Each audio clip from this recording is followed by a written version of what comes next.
diba guys? So kanina guys, di ba po nag-ano na sila, tinanggalan na ng mga kahoy no, yung ginawa lang building. Ito na siya.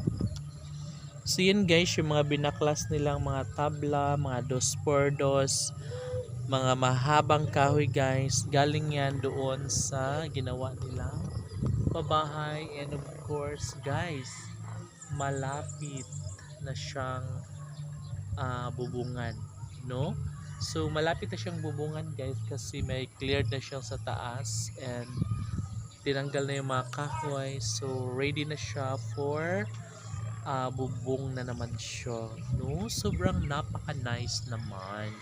And syempre, sorry.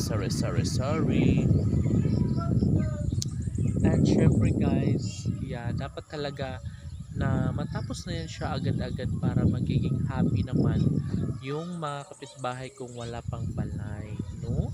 So guys, nakita nyo yung doon, yung ito yung tawag niya, yung ginagawa na naman nila, nag-ano sila ng pattern or tawag niya, naglaraw na po sila guys para pagtayuan ng bagong building. Ito na siya. So ano na yan guys, yung nandoon is pangatlo na yan, no? At tatlo na yan sa taas, yung ganito guys pa yan, tatlong ganyan doon sa taas. Malawak kasi yan. So pag dito lang sa video guys parang maliit, no? Pero malawak ito. Imagine tatlong ganito na siya. So ang isang ganito guys, apat na pamilya ang pwedeng tumira or apat na unit na. So tatlong ganyan po yan, ganyan, ganyan, o diba? Super nice. Sa maroon, oy. Ba't umiiyak yung baby girl? Baka nadapa. And syempre guys, opo, yeah, ito na nga yung mga kahoy, mga pinagtatanggalan doon guys sa mga pabahay, di ba? Super love it kasi makita mo talaga ang progress na malapit na siyang matapos, di ba no?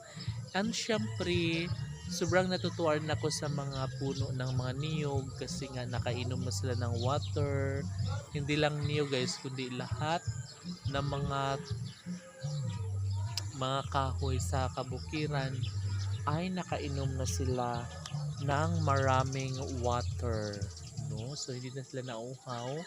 And I think nakabawi na rin sila guys for how many weeks or months na pag sobrang init, and ngayon nakainom na rin sila ng bonggang bongga. So yun lamang, and see you to my next video. Uy, perfect